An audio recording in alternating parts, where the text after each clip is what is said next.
For this evening's talk, as I said, I've just been busy last week teaching a retreat and all sorts of other stuff. Just came back on Tuesday afternoon. Yeah, and just looking after monastery, all the stuff there, and other stuff. And on Sunday, going to New York. Oh, I work too hard. The reason I'm going to New York is poor Mr. Trump, he needs some help. I don't know, get the bad joke out of the way first of all, about Mr. Trump. He didn't say this 2 weeks ago when he went to visit the Pope. That was 2 weeks ago, I said that, did I? Okay, 2 weeks ago you know that Donald Trump went to have an audience with His Holiness the Pope. We didn't know much about what was actually said in private between them, but apparently he was complaining about he always gets bad press. And so the Pope said he'd see what he can do. And so later on, when he returned to the White House, he got a call from His Holiness the Pope, and that he said, well, I've talked with the boss, and we've got an idea. Just to impress people that you've got divine support. Walk outside of the White House and walk on that lake, the big lake in front of the White House. And you'll find actually you can walk on water. That should impress the New York Times. And so he tried it, and the next day, he walked on water. The next day, the New York Times in the headline saying, Trump more incompetent than we thought. He can't even swim. Sometimes you just can't win, whether you deserve to or not. But no, just going there to do some teaching, not for that. But not really having anything planned for this evening. To what I'm going to talk about, just picking up on some things which people talked to me about beforehand. Two people, they came across and said, just how do you deal when these people are very angry and violent right in front of you? Because when 2 or 3 people say that, just one after the other, I thought that's a great subject for the talk.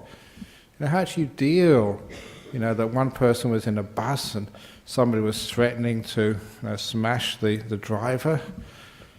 Another person was seeing another altercation right in front of them and just getting emotionally entangled in it. So, how can we resolve conflict, arguments between people we really respect? And how can we actually do that? And we obviously, each one of us, from time to time, just gets people criticizing us or shouting at us, and even like trying to be violent at us. How do you deal with that? And sometimes even as a monk that happens to me, without any sort of seeking out conflict or violence. There was 2 times, two stories. The first story was when we first moved into this complex at Nolamara 32 years ago. And we did a grand opening ceremony here. Even though we still owed a lot of money for just purchasing this place, we decided to have a big grand opening ceremony. And we thought, nothing to lose, let's try inviting the then governor. It was Sir Gordon Reed, a really great guy. That's the Reed Highway, was named after him. And he was the Chancellor of UWA before, and very, very lovely personality, not sort of proud or demanding or anything, but he's a very great guy to be with. So anyway, I had the job of organizing the marquees, the tables, the chairs. And I was told by the committee at the time, Ajahn Brahm, don't worry about the expense. We'll pay it off later. Just to make sure we put on a good show. So what I did, I rang around, wanted to get the best quality. We had the governor coming. So I got a place, I think it was in Cottesloe, hiring to expensive parties in Peppermint Grove and Dalkeith, to the really rich people. And I said, we want the best, doesn't matter about the cost, because we're having a big show at our Buddhist center. And that was the instructions. And when the tents, the big marquee, and the tables and chairs arrived, I actually wanted about 10 VIP chairs, nice comfortable ones. I was busy helping somebody else, so I never saw them unload. And I checked on afterwards, and that marquee was covered with red dust. It was filthy. Now, you don't complain. This is something which I've always learned, always try and practice. Rather light a candle than complain about darkness. It's easy to complain, it should be like this, it should be like that. No, just do something about it yourself. So, or if you can't do it yourself, get your slaves and servants. I've got other people to clean the tent. They got hoses out, they washed it down. And then they started complaining about the chairs. The chairs were also filthy. That could be solved. Get some wet rags and just wipe them all down. Just the event, this was on a Friday, the event was going to be on a Sunday, plenty of time. But then we got the problem of the VIP chairs. A dozen of them. And those VIP chairs, it wasn't something we could solve by wiping it down or washing them. Because the legs, chairs have 4 legs. None of those 12 chairs had legs the same size. They wobbled. I mean, not just a little bit, I mean really wobbled. They'd obviously thought these Buddhists were stupid and we can get rid of anything on these people. So, that's what I thought at the time. So, this was a problem you can't solve by lighting a candle. So I had to complain. So I think I ran to the office, got on the telephone, and I managed just to catch the manager just before she closed up the offices, Friday. And when I called her, I said, "Don't you remember the conversation?" "Oh yeah, I remember that. What's happened?" I said, "Look, there was filthy marquee, filthy chairs, and the chairs, the VIP ones, are not the same length. Every one of them wobbles a lot. We can't have the governor and his wife falling over and injuring themselves doing a Buddhist ceremony. That is not sort of impressive." So she said, "Oh, there must have been some big mistake. I'll get them changed now because they don't work on Saturdays." So I was very happy. But I never realized what it means to change all those tables and chairs. It meant they had to get their workers back to send more chairs and replace them with the old ones. Friday afternoon in Perth, after they worked, they'd all knocked off work, and their boss walked into the pub saying, "Guys, the Buddhists need their chairs replaced." So you can imagine the reactions of Australians, not Buddhists, who were called to help us out, and they're already in the middle of their evening drinking.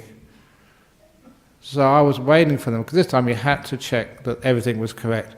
I was waiting for them just at the top of the road here, and I saw them, the truck turn the corner, going pretty fast. And it was going, I don't know how fast it was going, but it hadn't slowed down. And one of these guys, these big Australian guys, came out, and he jumped out of the moving truck. And he ran, he had his fist up like this. "Where's the bloke in charge? I want the bloke in charge." And so I walked up to him and said, "I am the bloke in charge." It's nice being a monk, you're a bit fearless. I've got health insurance, so it doesn't matter if I spend a few days in hospital, I can get some rest. And so I remember this moment clearly. He had his fist in front of me like this, about that far away, in front of my nose, right in front of me, there. And his eyes were just big and red. And you could smell, I could smell the beer, from his breath. I've never ever actually imbibed so much beer since I became a monk through my nostrils. You can smell it there. And he was there. Where's the bloke in charge? But it was amazing just how you can diffuse conflict so easy. I was not having an attitude of superiority. That would have actually just broken my nose straight away. But no fear either. Just total stillness and peacefulness. And that was a wonderful experience. Everybody, Mr. President, you weren't here then, so you're excused, but there's a few other people who were sitting here who were here at the time. You saw me there, just about to get my lights punched out, as they say in Australia. Did anyone come to help me? No. Not at all. That's what friends are for. Just to gawk. See what would happen. But I didn't need any help. Because I totally in total control of the situation. He just had his hand in front of me, big red eyes, just breathing alcohol. And I just stood there, peaceful, kind. Not superior, not arrogant, but just kind, opening the door of my heart to that moment, letting it be, not moving, not reacting. And that was the key, not reacting. Because in conflict there's a well-worn psychological path to increase that conflict. Yeah, you and whose army? Me and my army? We have this little, for want of a better word, foreplay, before actually you start punching one another. And it's well known what that foreplay is, and just how you cause one another to get more and more to a point of no return. And I never even got close to that point of no return. I was not reacting in the usual way. I was doing unexpected stuff.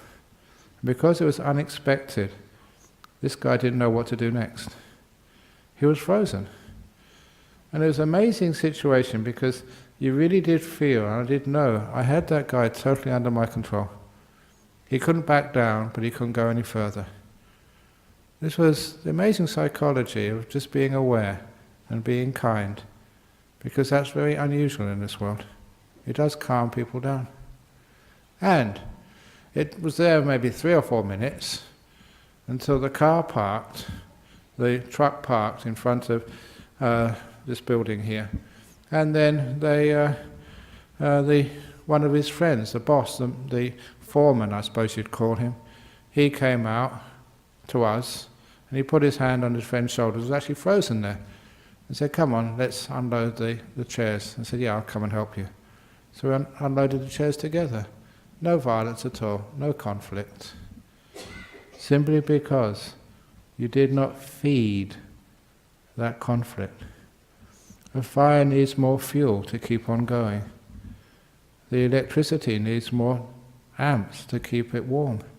If you don't feed it, it's amazing just how much power you have to stop that heat which causes the conflict. Now maybe I can do that because I've been a monk for many years, but you can do pretty much the same by diffusing stuff. You also know that lovely story of the, don't want to say it too often, about one of those disciples in Sydney who was having a meeting in London in order to sign a contract to take her business much, much further. That was the one with the CEO. As soon as she arrived, she had to leave her baby Holly over in Sydney. When I was in Sydney recently, I didn't see Julie, but saw her husband and asked about Holly. She's now a 13 or 14-year-old girl. It just makes me feel really old. All these little kids, I remember blessing them when they're little babies. And now there's sort of mothers and grandmothers, and crikey, how old am I? But anyway, that she told me this story. She had to leave a little baby in Sydney and just fly at a moment's notice all the way to London to sign this very, very important contract. And as soon as she arrived, checked into her hotel, got changed, went to the boardroom, and as soon as she went into the boardroom, the other directors told her, "You've wasted your time. You might as well just go back on the next plane to Sydney." Because the managing director is in a very, very bad mood, very, very angry. He's been in conflict with all of us today, shouting, screaming, swearing at us. We know him, he's not in the mood to sign your contract. But Julie just give her all credit. She said, "Well, come all this way, might as well see the guy." And so she was a meditator. So she just sat down in a corner of the boardroom and just closed her eyes and started doing loving kindness meditation, which was her way of meditating. And she'd only been meditating there for about 10 minutes when the boss came into the room. "Who's she? What's she doing in my boardroom? What on earth is she doing?" Now I often say whenever you give public talks, you notice just how changing the tone of your voice wakes people up. So you can't fall asleep. So words, the tone has enormous power. And anyway, that really sort of got sort of Julie out of her meditation. She stood up and she was so calm and peaceful that sort of harsh words which usually make you upset, she didn't buy into at all. She just stood up and walked straight towards that CEO and she said, as you said many times here, that she didn't premeditate this. It has to come natural, not sort of thought out. She said to the CEO, "Wow, you have such beautiful blue eyes, just like my baby back in Sydney."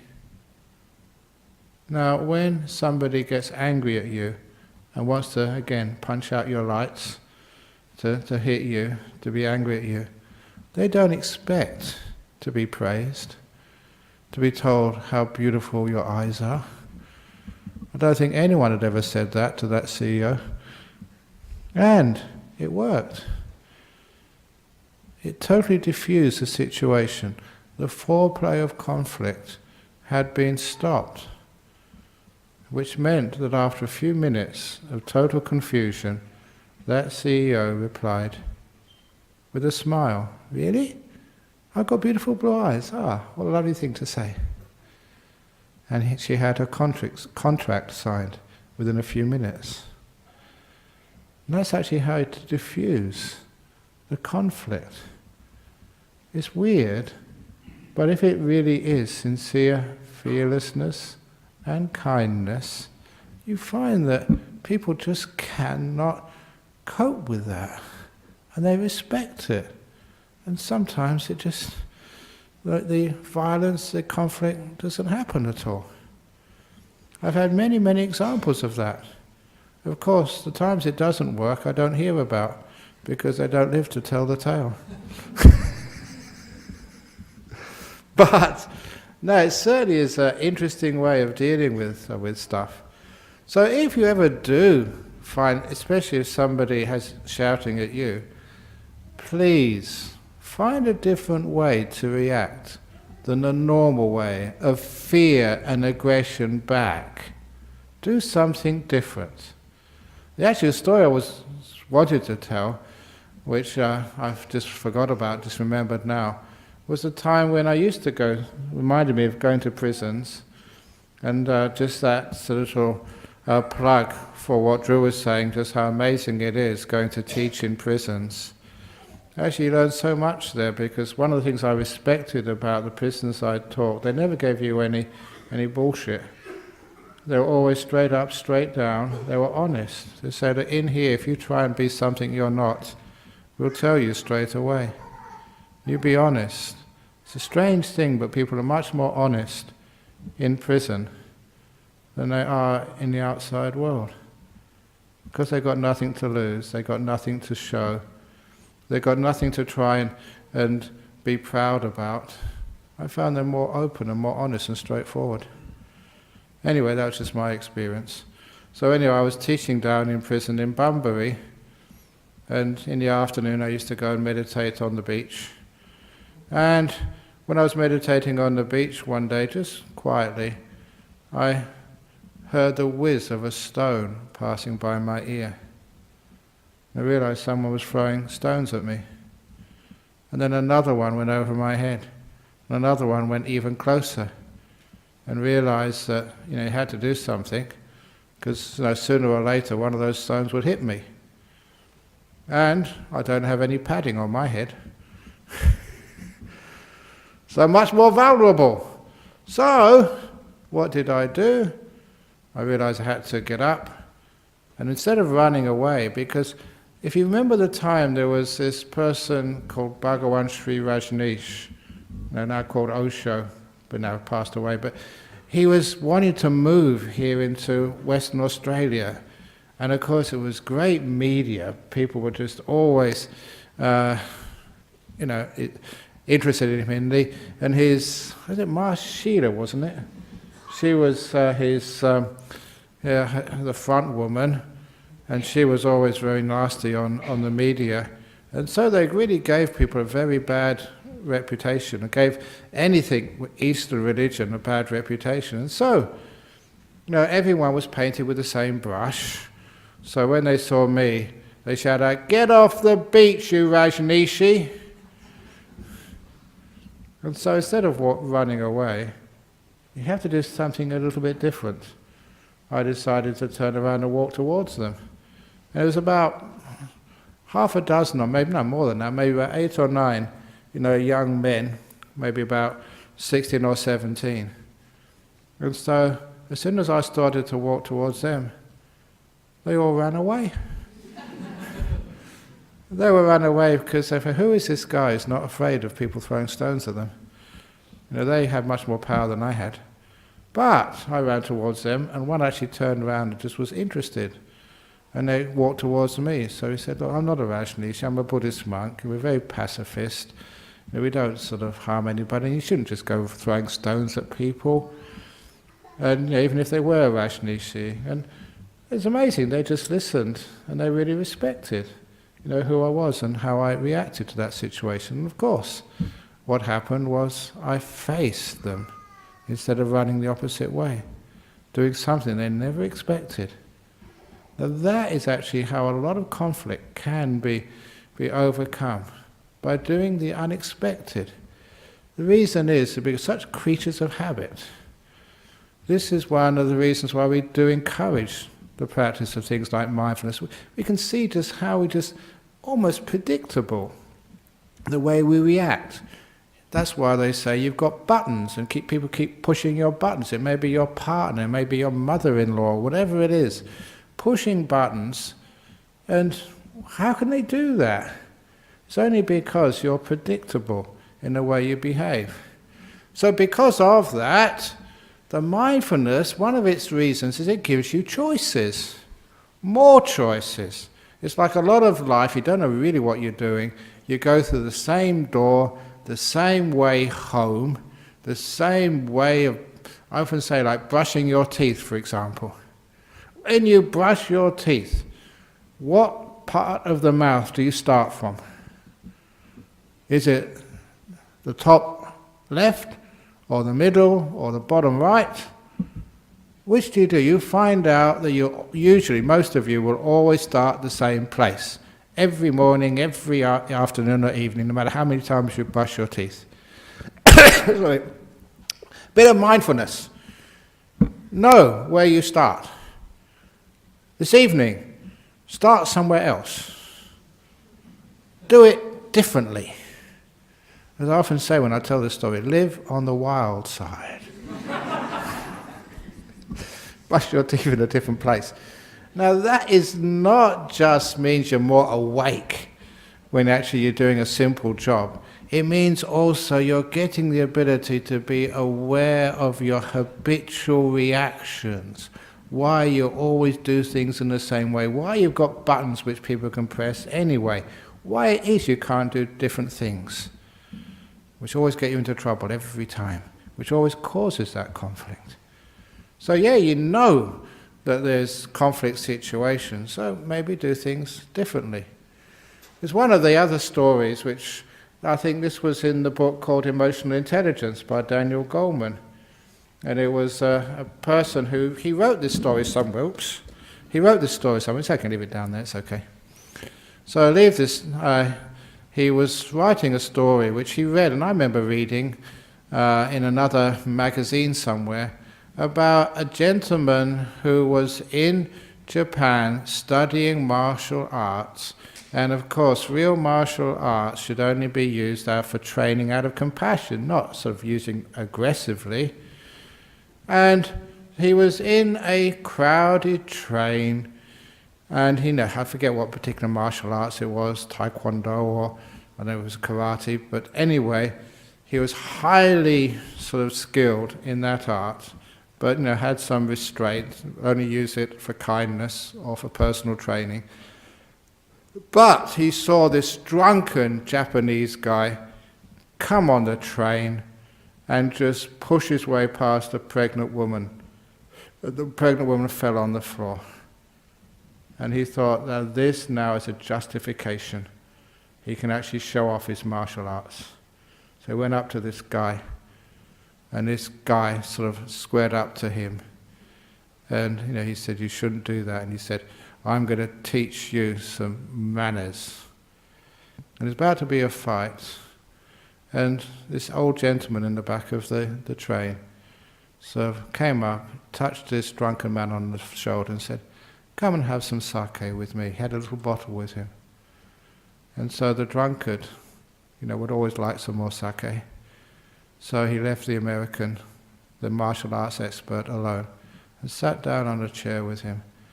And he started saying something like, my wife, who passed away some time ago, we always used to sit out in the afternoon, in the late evening, having a little sake together.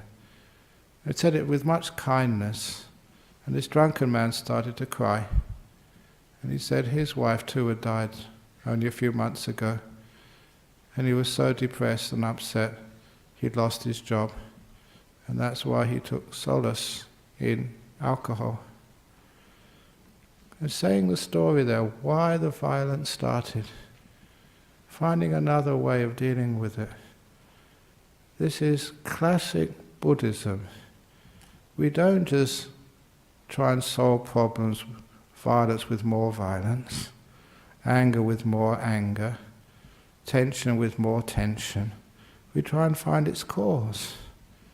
And once we know the cause, then we can find the solution. We don't use force. This I learned when I went to see one of the most famous Thai meditation masters, who was the teacher of His Majesty the late King of Thailand. It's a monk called Ajahn Brahmavamso. I spent a few weeks with him. And while I was there, my Thai was perfect at that time. It's declined since because I don't have as much time to practice it.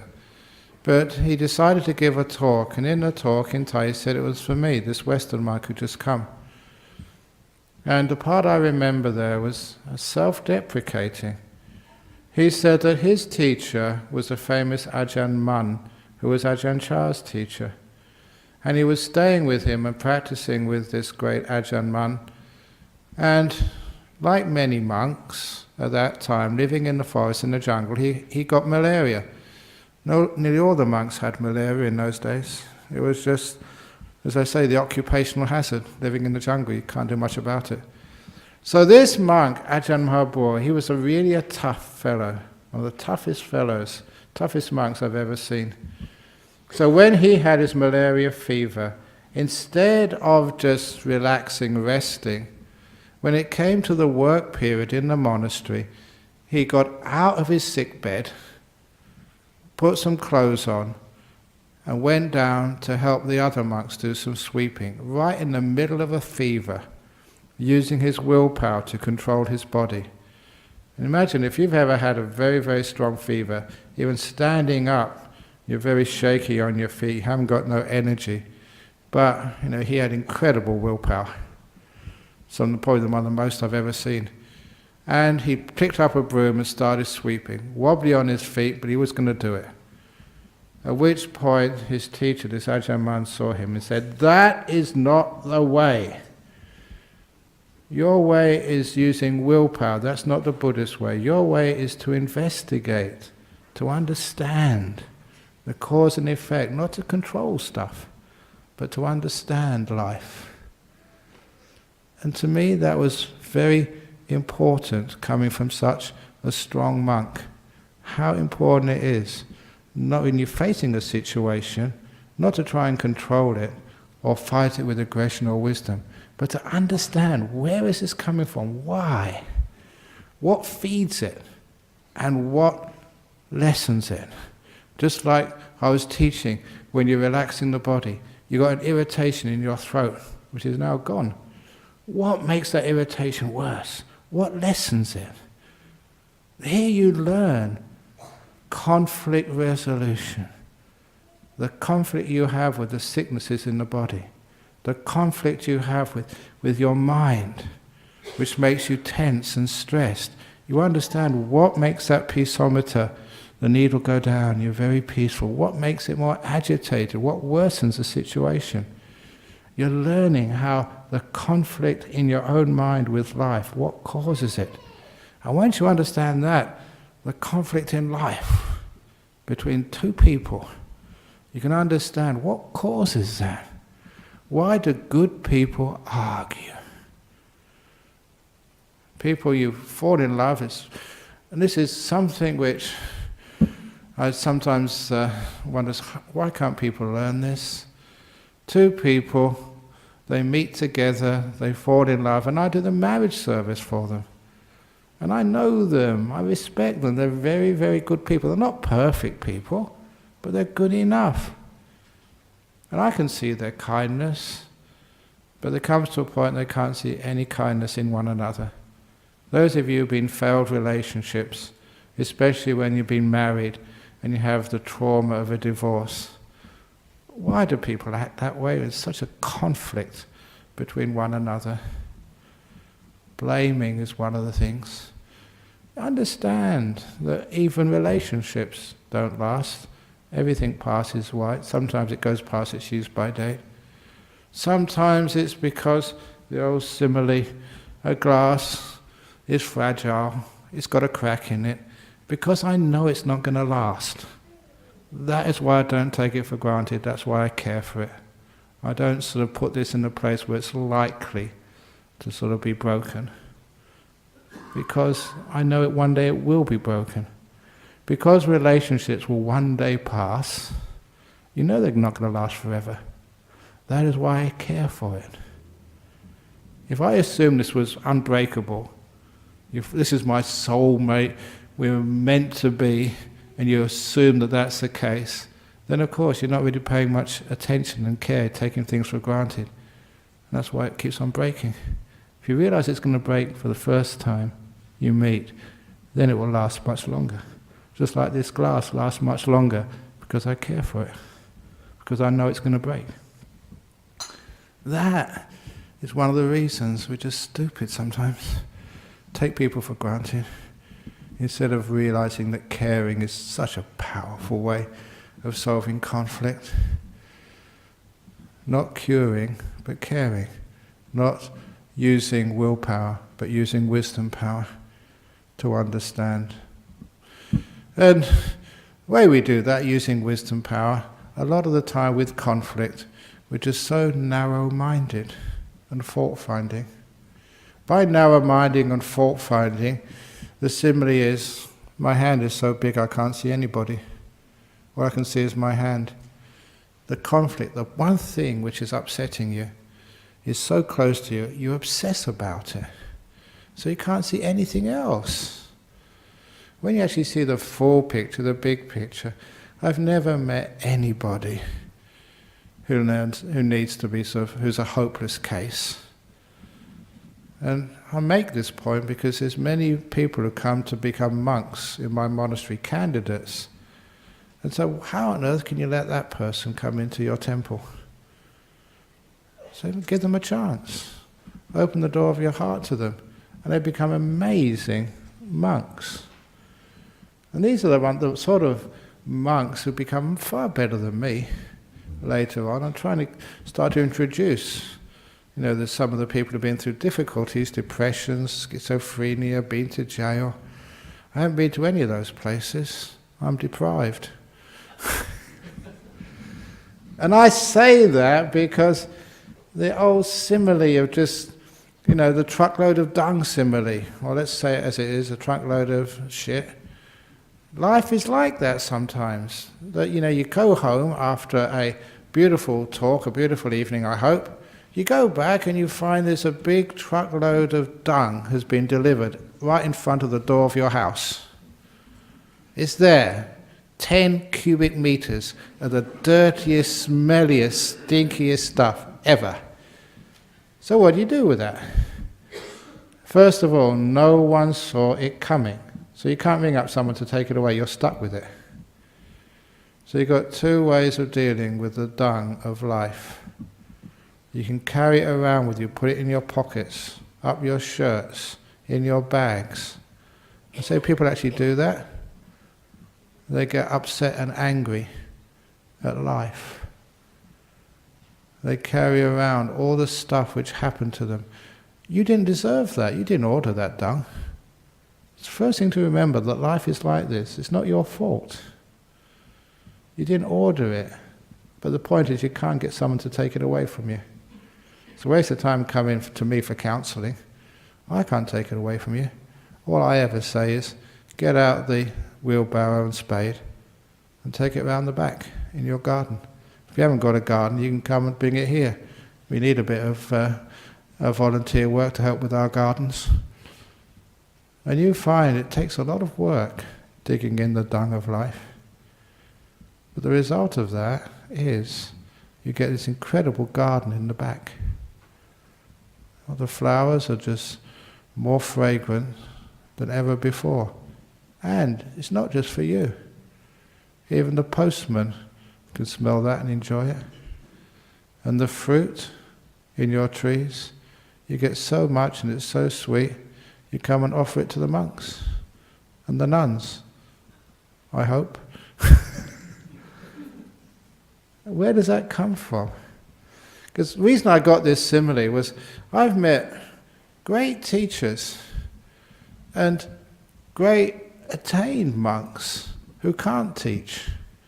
I wonder, how come they got that so much wisdom? They understand so much, but they can't just relate to people.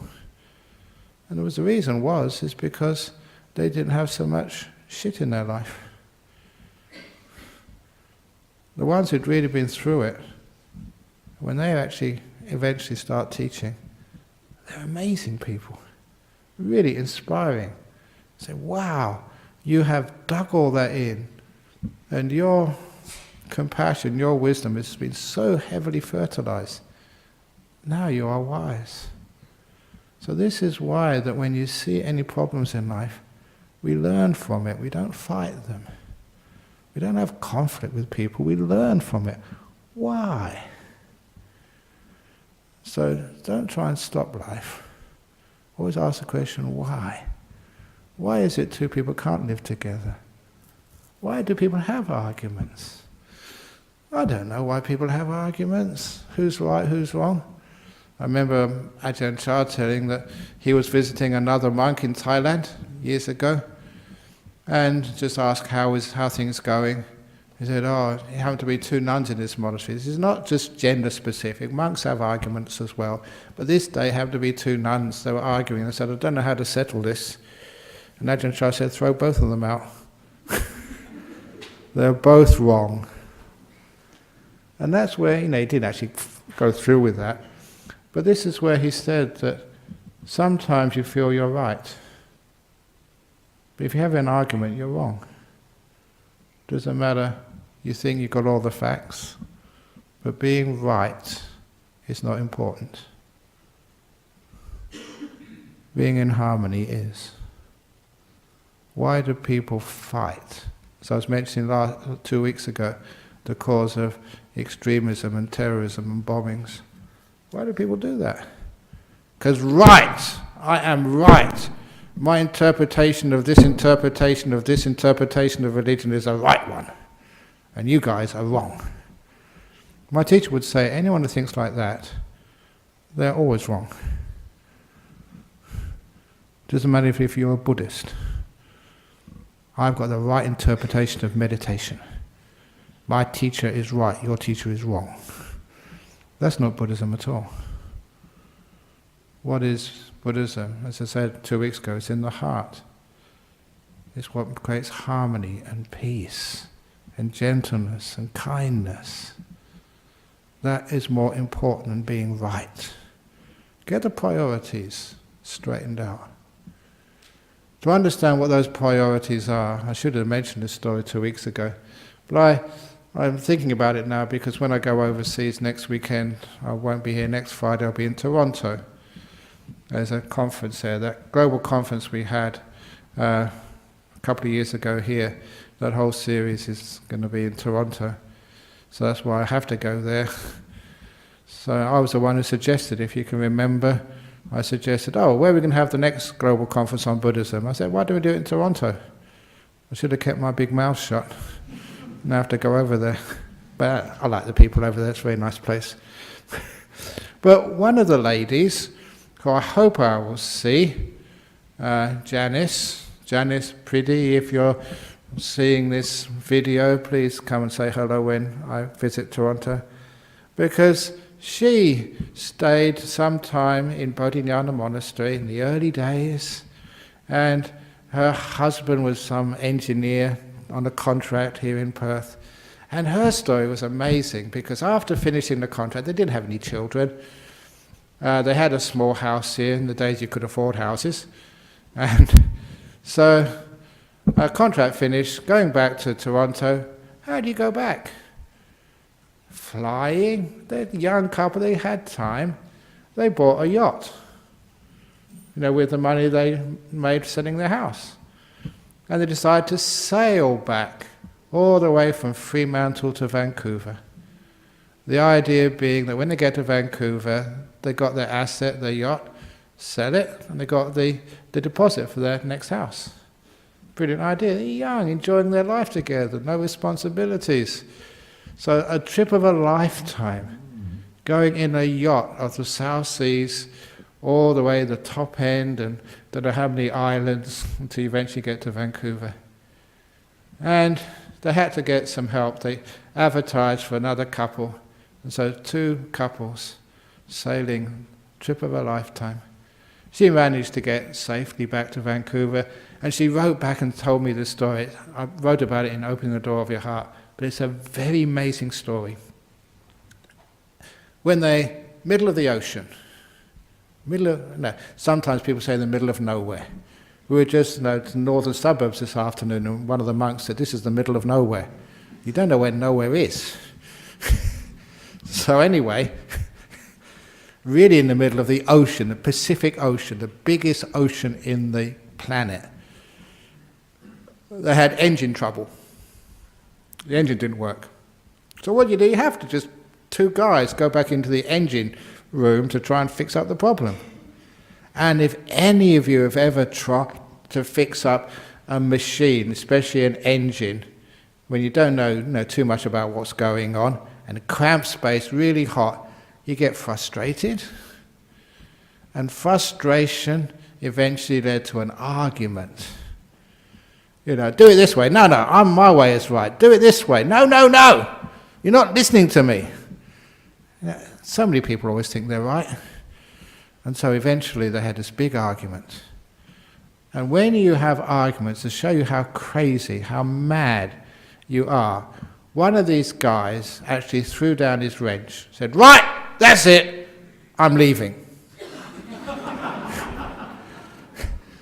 Now when he said that, He was so how mad he was, he actually went to his cabin and washed his oil on his hands, packed his bags, and then when he got up onto the deck, he was in a nice clothes with his bags packed, and he said the two girls, Janice and her friend, almost fell off the boat laughing. They couldn't believe this. He was on a small yacht in the middle of the Pacific Ocean, no land in sight. There was nowhere to go. Nowhere. So he went red in the face and did the only thing he could do. Just turned around, went back to his cabin, unpacked, changed into his work clothes, and went back into the engine room where they fixed up that problem together. And when they arrived in Vancouver safely, she wrote me a letter telling that story and said they're still best of friends. I thought it was a beautiful story. How to end conflict. There's no place to go. Our world, as many of you know, a little yacht in the ocean of space. There's nowhere to go. We have to work out the problem together.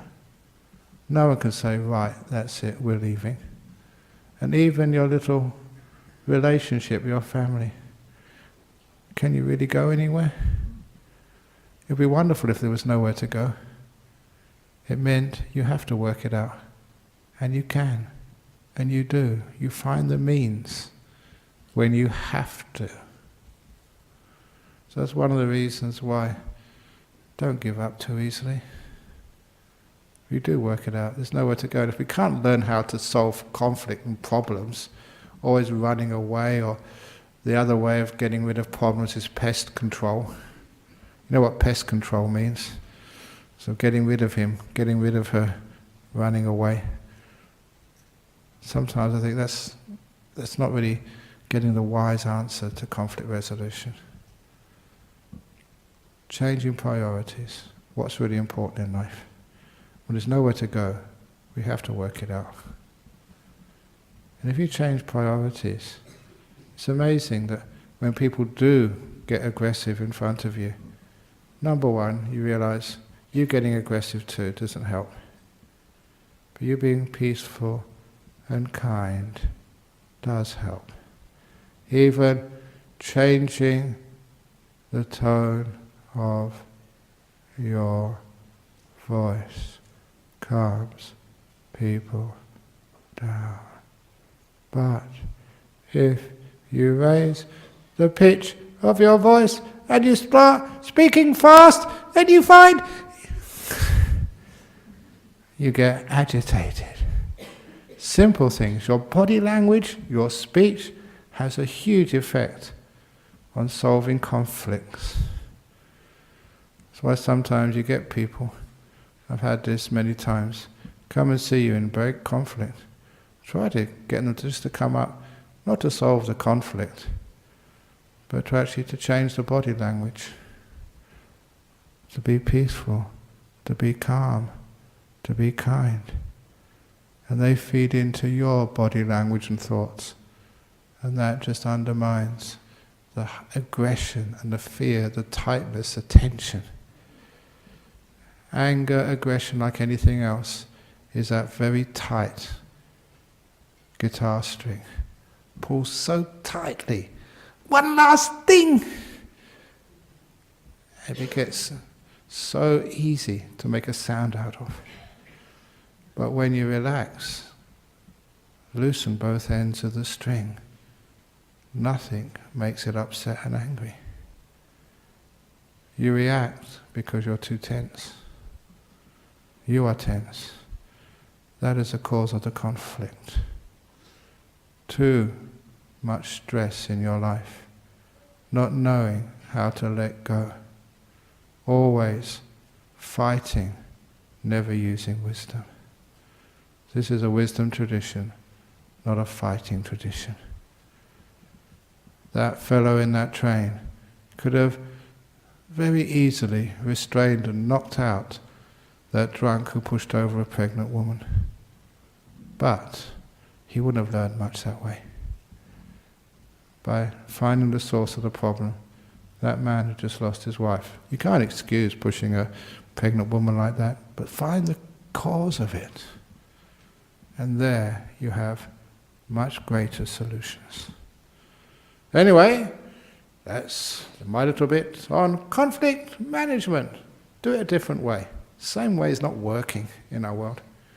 Okay, there we go. Da da da. Sadhu, sadhu, sadhu. So I try to do things in a different way. Say, brush your teeth in different ways. Sadhu, different way every time. Okay. From Germany, Portugal, Scotland. Oh, great.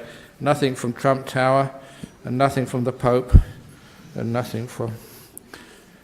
Okay, from Germany. Is there a way that you can calm down and make peace so deep that it reaches also your subconscious, so as you carry it around subconsciously? Absolutely. Because if you calm down and make peace, that becomes your habitual tendency. That is actually how I discover whether a person really has understood and got deep into meditation. You try and make them angry.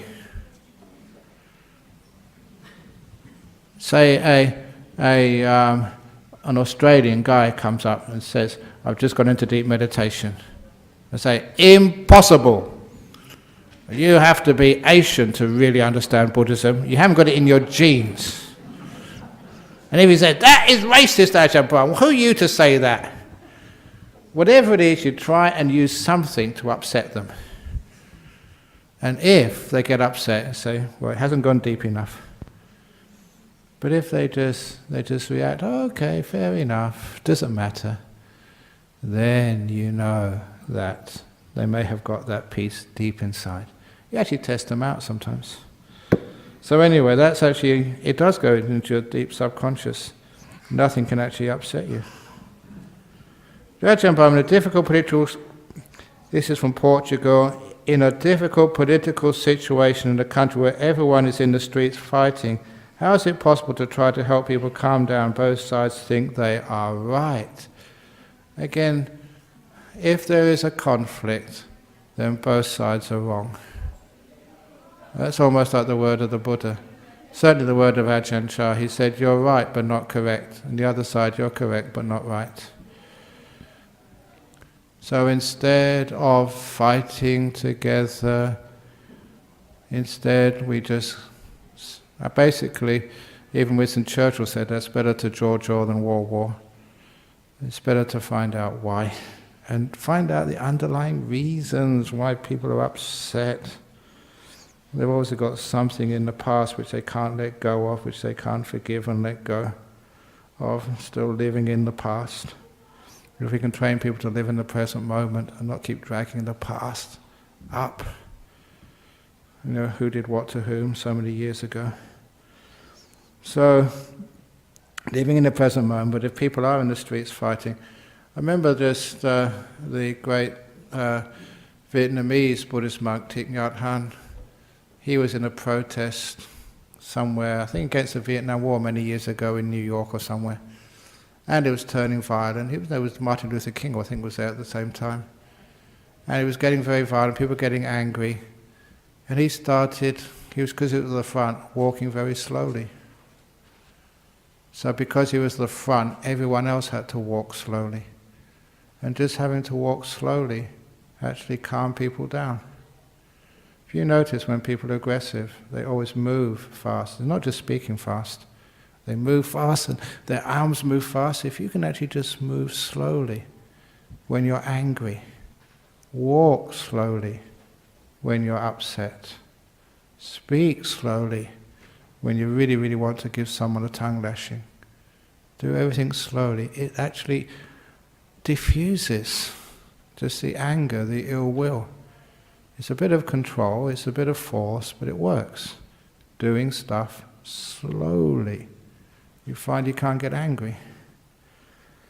So sometimes if there's a possibility of a few people just doing things slowly, walking slowly, that might help. But sometimes it's already got a bit too far then. If everyone is in the street fighting, at least you're not, I hope. Help people calm down. Shouting at people just inflames them. So both sides think they are right. They're both wrong if they're fighting. Lastly, from Scotland, what do you think is the best way to deal with people who are rude or passive-aggressive? If they are rude, just laugh at their rudeness. Sometimes people try to be rude to me, and I think it's really funny. Like that lady who saw me years ago, 14-year-old girl, I was just wearing my robe, loading up our car with building stuff. She came out, hands on her hips, looked me up and down. "You're dressed like a girl. That's sick." She really tried her best, but I thought that was so funny. I burst out laughing. And she couldn't handle that. She wanted me to be upset. So what are they being rude to you for? They're only being rude to you to try and get some reaction from you. And if you get the reaction, not getting upset, but getting funny, then finding out how amusing it is, of course, then it totally undermines her goal. And passive-aggressive, what actually is passive-aggressive? I know aggressive, but how can you be passive? That's like an oxymoron. It's hiding your aggression. Hiding your aggression? You can't hide aggression. It will come out eventually. So, passive-aggressive, the way to overcome that is always expecting from the world something it can't give you. We do see aggression, we do see violence, we have it in ourselves. When you get angry and upset, you shout that. You shout it and you see it. So first of all, that's part of our life, but there's solutions. I say that's sometimes the thing I learned from my mother and father, seeing them argue with one another, small house. You couldn't escape. When they got upset at one another, they shouted, and after a while they just refused to speak to one another. But it didn't last that long. And then they made up. And that was the best part, to see your mother and father just hug and kiss and say, "I forgive you. Yeah, I forgive you too, sorry." And that's what I learned, just seeing that anger, getting upset at one another is normal. It's natural. Don't say there's something wrong with it, because that is almost even worth it, to see the making up, the resolution afterwards, which was just so enjoyable to see. Your mother and father saying, "I'll forgive you, never mind. Our love was more important." So, number one, it happens. You're in a bad mood, bad day. But when it does happen, always get the sweet part of conflict, which is the resolution when people make up. The sweet part is the best. So anyway, that's when you've dug in the dung and the flowers start to bloom. Without the dung, there'll be no flowers. Without the stinky fertilizer, there will be no sweet fruit to offer to the monks tomorrow. Thank you. Okay, now let's now finish off and pay respects to Buddha, Dharma, Sangha.